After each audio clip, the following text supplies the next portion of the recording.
The Christmas dinner table had been arranged with mathematical precision by my mother, who believed proper place settings could somehow elevate our family's social standing. Sarah commanded the seat of honor to Dad's right, wearing a charcoal Armani blazer that probably cost more than my monthly warehouse salary. Her startup, TechFlow Solutions, had completed what she constantly referred to as their Series B funding round, venture capital terminology she wielded like a weapon in every family conversation for the past 6 months. The due diligence process was absolutely brutal, Sarah declared, adjusting her designer watch as she carved her prime rib.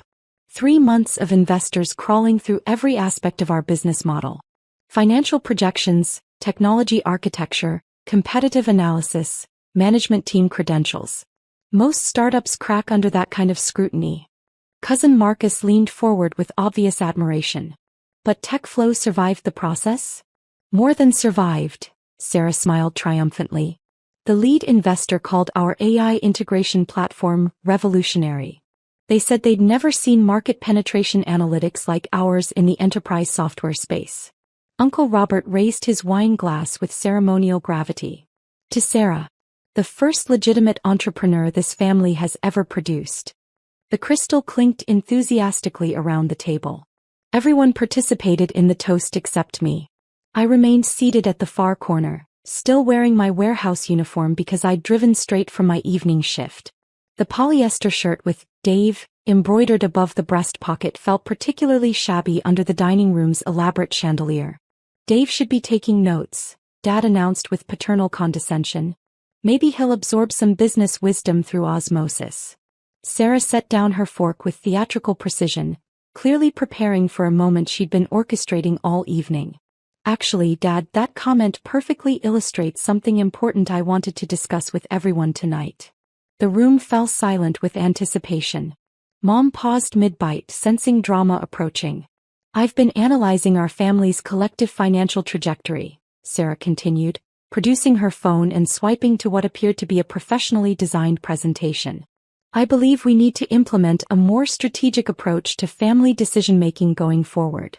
She held up her phone, displaying a polished slide titled Family Wealth Assessment Matrix Q4 Analysis.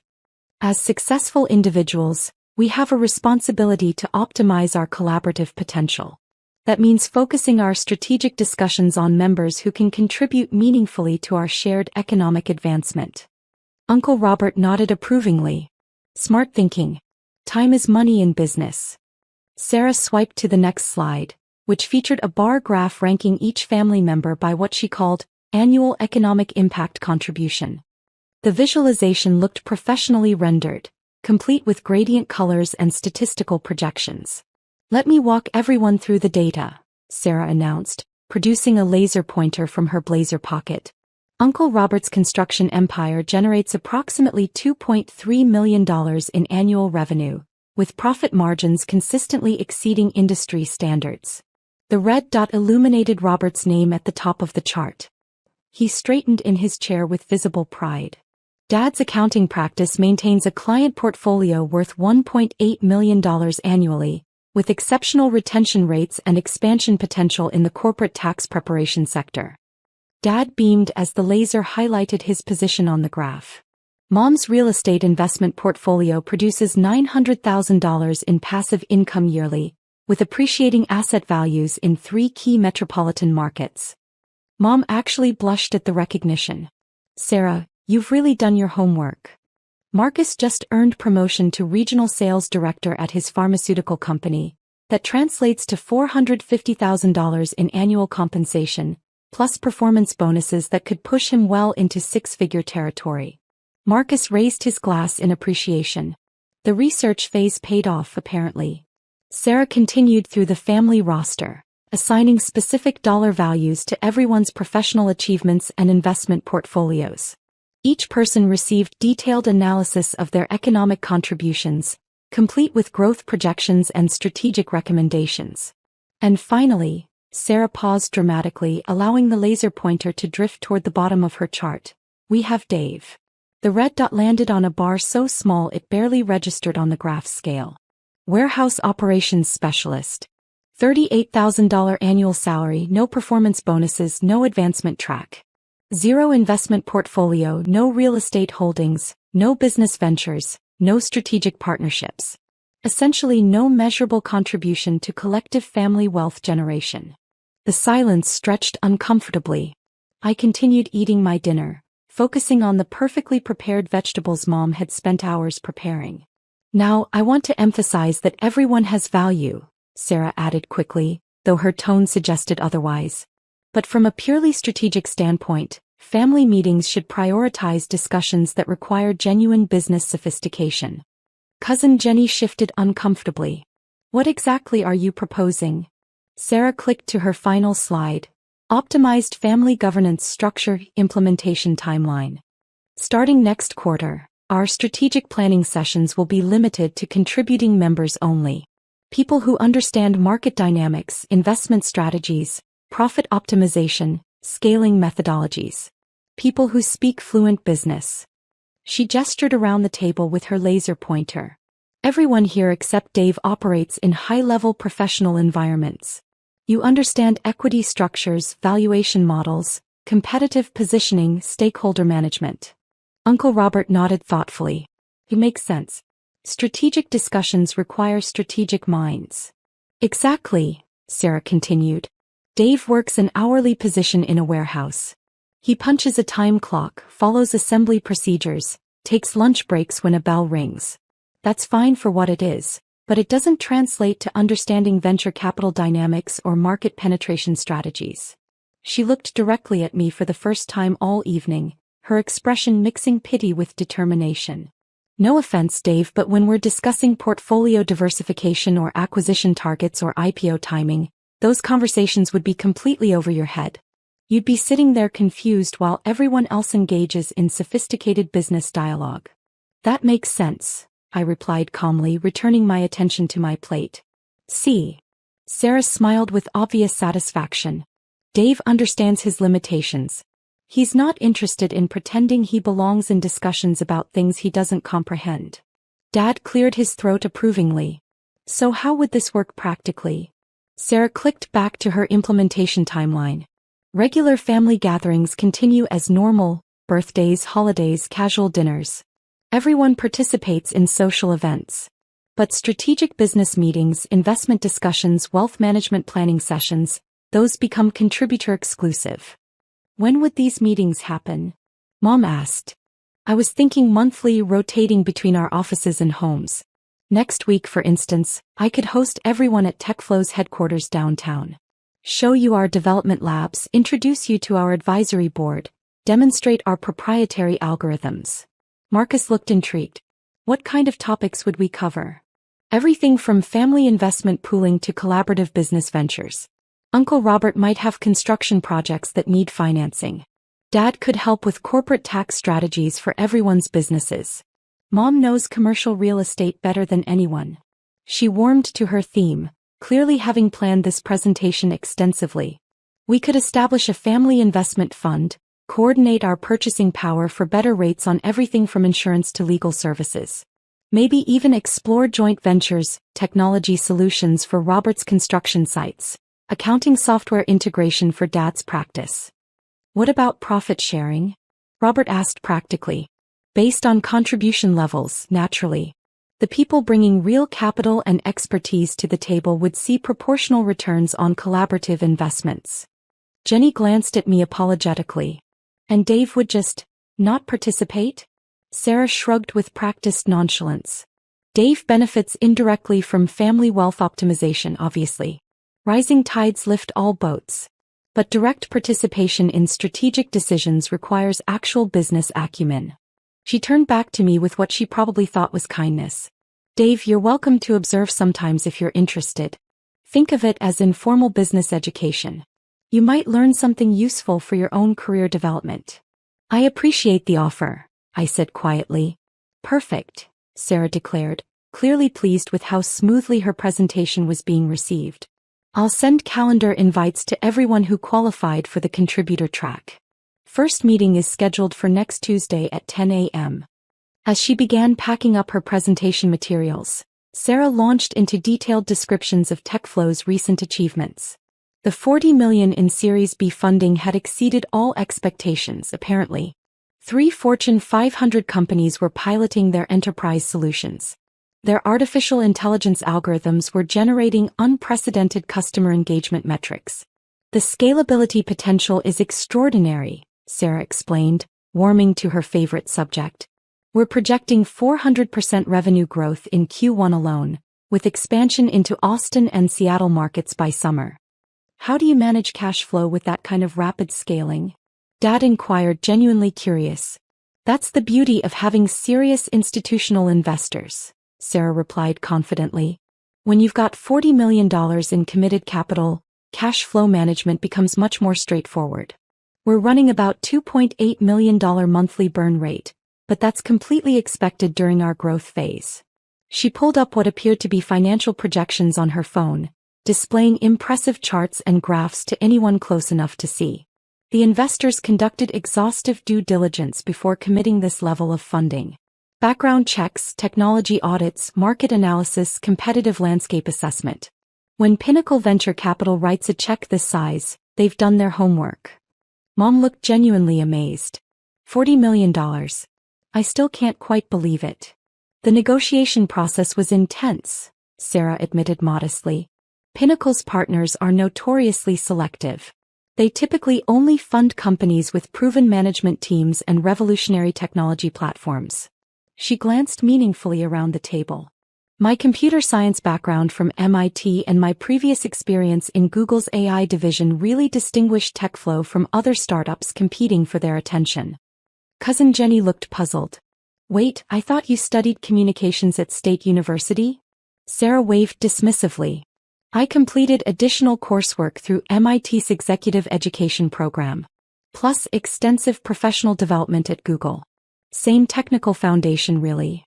The conversation continued for another hour, with Sarah providing increasingly detailed explanations of venture capital dynamics, artificial intelligence applications, and her company's proprietary technological advantages.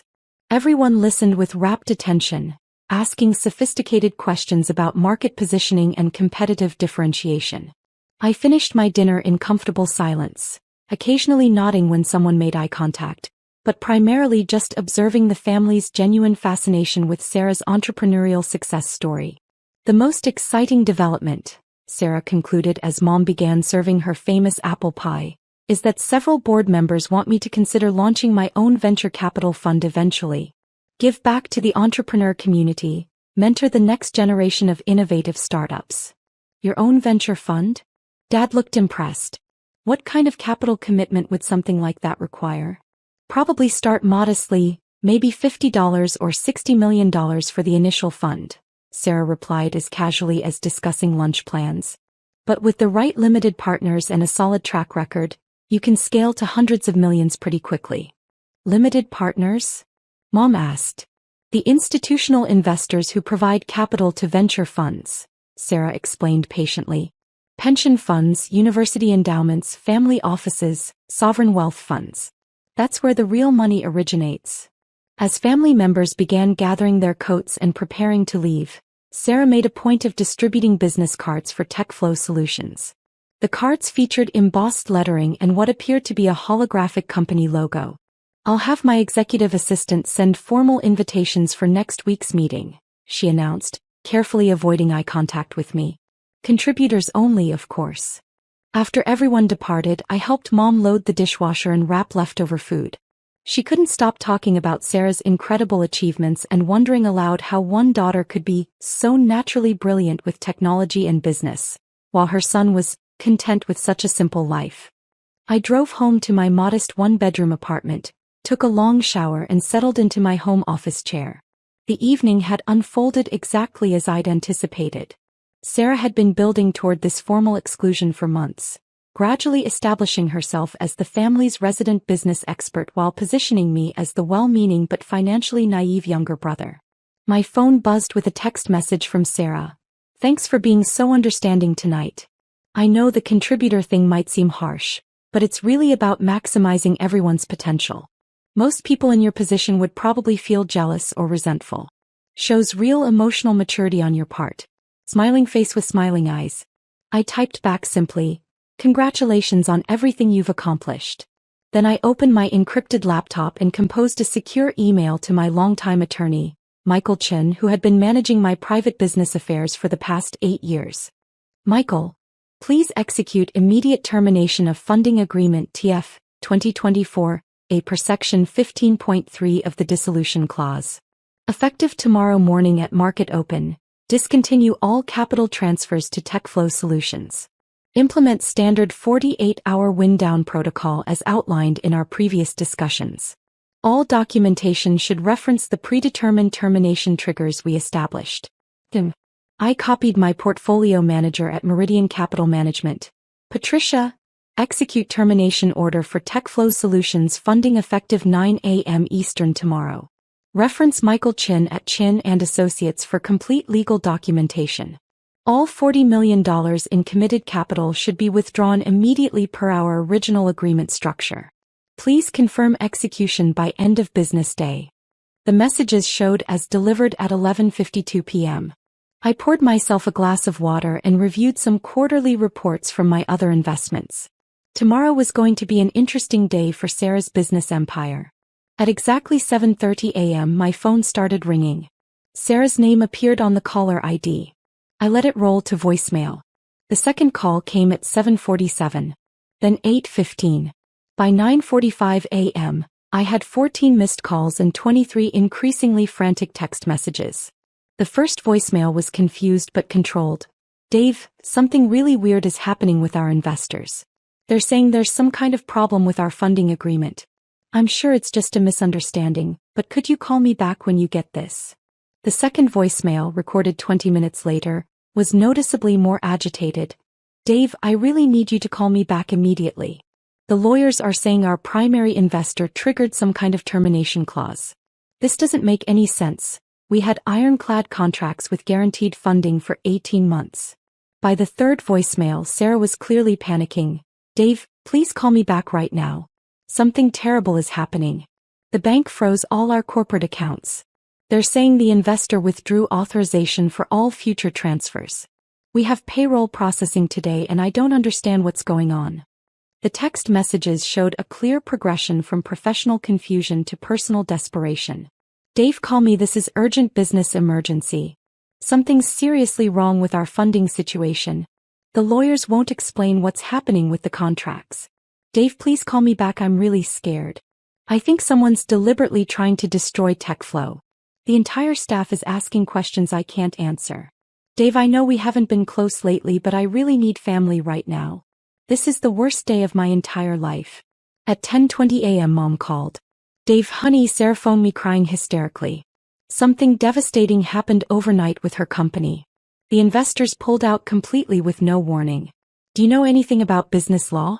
Maybe there's some way you could help her figure out what went wrong." "I don't really understand that kind of sophisticated financial stuff," I replied honestly. "She worked so incredibly hard building that company. I can't comprehend how investors can just change their minds like that without any explanation." At 11:35 a.m. Sarah called again. This time I answered. "Dave," she sobbed into the phone, her voice raw from crying. "Oh, thank God you picked up. Something absolutely horrible happened. Someone completely destroyed my company overnight." "What do you mean destroyed?" I asked calmly. "The investor, the one who gave us the $40 million, they terminated our entire agreement. Just like that. No explanation, no warning, no negotiation. The lawyers are saying there was some clause buried in our contracts that allowed them to withdraw all funding with only 48 hours notice." "That seems like an unusual contract structure," I observed. "That's exactly what I said. It doesn't make any business sense. We went through months of due diligence, we had comprehensive legal protections, we had guaranteed funding commitments. How can someone just decide to take back $40 million? I could hear her hyperventilating between sentences. Sarah tried to breathe slowly. "What exactly did the lawyers explain about this termination clause?" "They said our primary investor, some entity called Meridian Holdings, exercised a unilateral termination provision. But Dave, I don't even remember signing anything with Meridian Holdings. Our investor was supposed to be Pinnacle Venture Capital. Maybe Pinnacle works through subsidiary companies?" I suggested. That's what I thought initially, but when I called Pinnacle directly, they told me they've never heard of TechFlow Solutions. They have zero records of any investment discussions, no documentation, no contact history. Nothing. Sarah paused and I could hear papers rustling in the background. Dave, I'm starting to think someone was impersonating legitimate investors this entire time. I think someone created fake companies and fake contracts and gave us fake money, then took it all back just to watch us collapse. Why would anyone go through such elaborate deception? I have no idea, she wailed. Maybe industrial espionage? Maybe a competitor wanted to steal our technology? Maybe someone with a personal vendetta against me? The lawyers are saying it might constitute fraud, but they can't trace the ownership structure of Meridian Holdings. At 1:45 p.m. Uncle Robert called. Dave, your sister called me about some kind of business disaster. Apparently her investors pulled out overnight. She's asking if I know any lawyers who specialize in investment fraud. Do you have any idea what might have happened? Not really, I said. Sarah knows much more about business than I do. This whole situation sounds extremely suspicious. Legitimate venture capital firms don't just evaporate $40 million without proper legal procedures. At 2:30 p.m., my attorney Michael called to confirm completion of the termination process. Everything executed exactly as planned, he reported professionally. TechFlow's corporate accounts have been frozen, all funding agreements officially terminated, all future capital commitments voided. Ms. Sarah Martinez received proper legal notification through established channels. Any complications with the dissolution? None whatsoever. The contracts you instructed me to draft 18 months ago were completely airtight. She signed every document, including the 48-hour termination clause requiring no cause or justification. Everything was perfectly legal and precisely documented. What about the Meridian Holdings entity? Dissolved according to plan.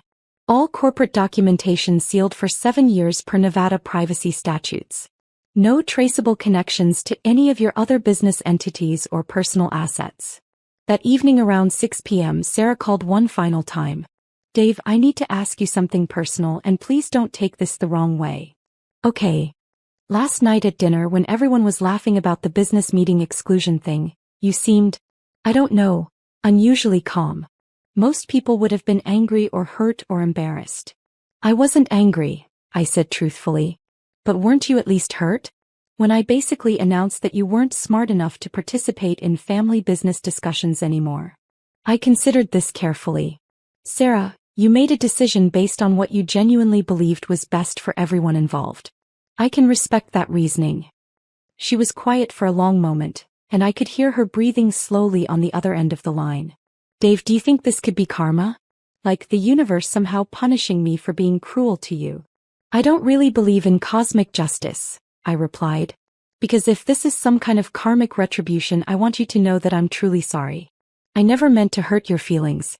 I was so proud of what I thought I'd accomplished, and I wanted respect from everyone in the family, and I thought excluding you would make me seem more professional. Sarah, you don't need to apologize for being successful. But I wasn't actually successful, she cried. None of it was real. Someone was manipulating me this entire time.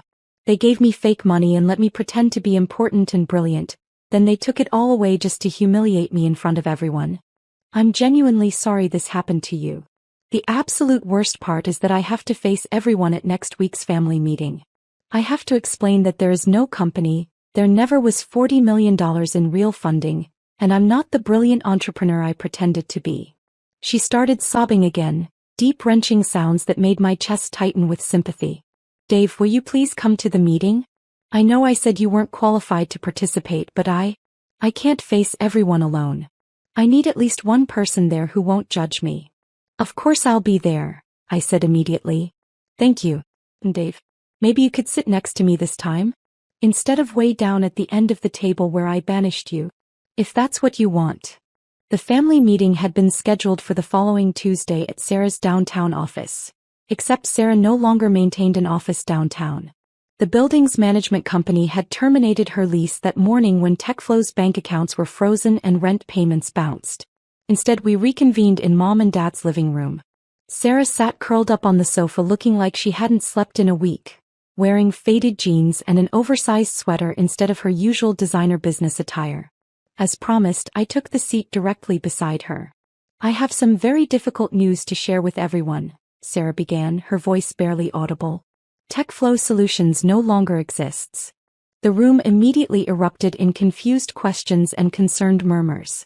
Sarah held up her hand weakly, requesting silence. "Let me explain what happened as best as I understand it," she continued. "Yesterday morning, our investors withdrew all funding with no advance warning.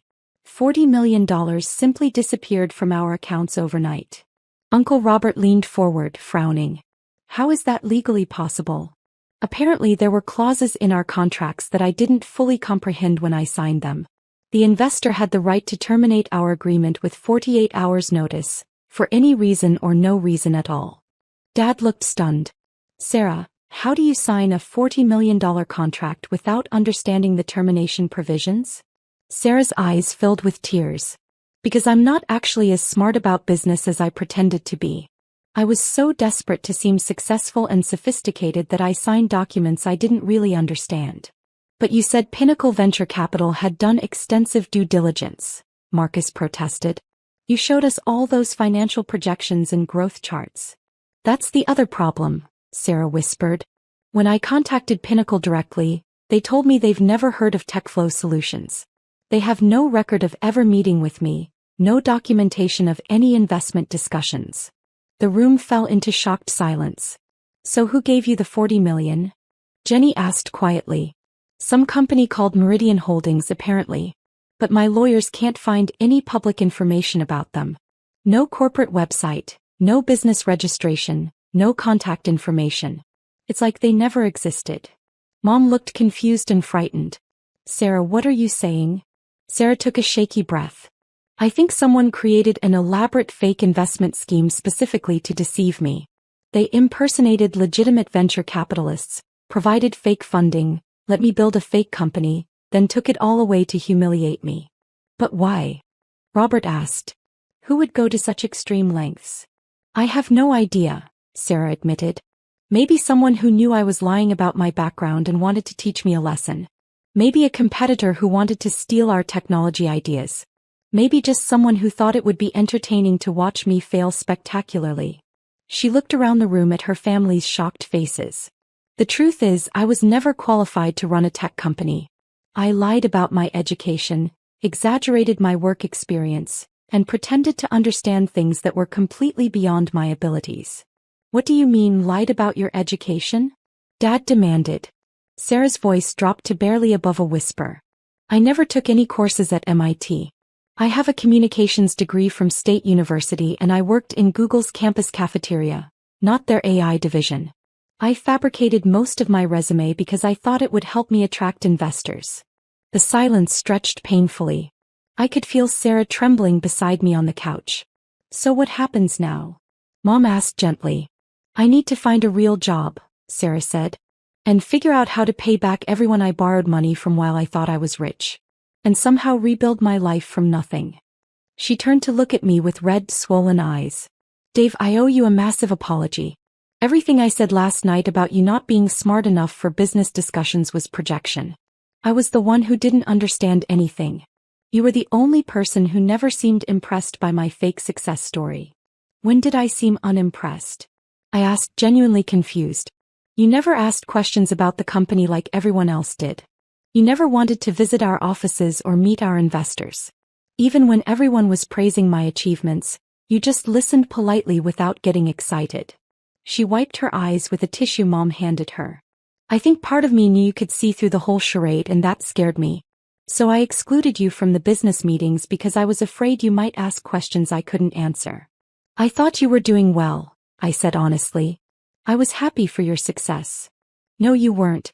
You were just too kind to embarrass me by pointing out the obvious problems with my story. You knew something was wrong, but you never said anything because you didn't want to hurt my feelings." She addressed the entire room through her tears. "I want everyone to understand that Dave tried to be supportive even while I was treating him horribly. He congratulated me on achievements that he probably knew were fake. He never tried to undermine my confidence or make me feel stupid, even when I was making a complete fool of myself." "Sarah, I said gently. You're being too hard on yourself. No, I'm not. I spent 6 months bragging about money that wasn't mine, expertise I didn't possess, and accomplishments that were completely fictional. The entire time I was treating my own brother like he was too stupid to understand business, when actually I was the one who understood nothing. She straightened up slightly on the couch, addressing everyone with as much dignity as she could manage. Starting immediately, there are no more contributor requirements for family meetings. Everyone participates equally, regardless of income or education or job title. Family meetings are for family, period. Uncle Robert cleared his throat uncomfortably. Sarah, we all make mistakes. This doesn't change how we feel about you as a person. It should change how you feel about me, Sarah replied. Because the person you've been admiring for 6 months doesn't actually exist. I'm not a successful entrepreneur. I'm not brilliant with technology. I don't understand venture capital or artificial intelligence or any of the sophisticated business concepts I pretended to master. She looked directly at each family member in turn. I'm just someone who got completely in over her head and was too proud and scared to admit it or ask for help. The meeting concluded with family members offering various forms of support and encouragement. Several people mentioned job opportunities they might be able to help arrange. Mom insisted that Sarah move back home temporarily to save money while she rebuilt her life. After everyone else had left, Sarah asked if she could walk me to my car. Dave, can I ask you something really personal? Sure. How do you manage to stay so calm and patient when people treat you badly? Even when I was being genuinely cruel about the business meeting exclusion, you never got angry or defensive. I thought about her question for a moment. I try not to take things personally. Most of the time, people aren't trying to hurt me specifically, they're just dealing with their own insecurities and problems. Even when I was publicly humiliating you in front of the entire family, you weren't trying to humiliate me. You were trying to establish credibility and respect from people whose opinions matter to you. That's completely understandable. Sarah stopped walking and stared at me. Dave, you're either the most forgiving person who ever lived or you're hiding something significant. What do you mean? I mean, normal people would be furious. They'd want revenge or at least a sincere apology and some groveling. But you're acting like nothing happened. You did apologize, I pointed out. After I lost everything and desperately needed your support. That doesn't count as a real apology. We reached my Honda Civic, which looked exactly like the modest vehicle a warehouse worker should drive.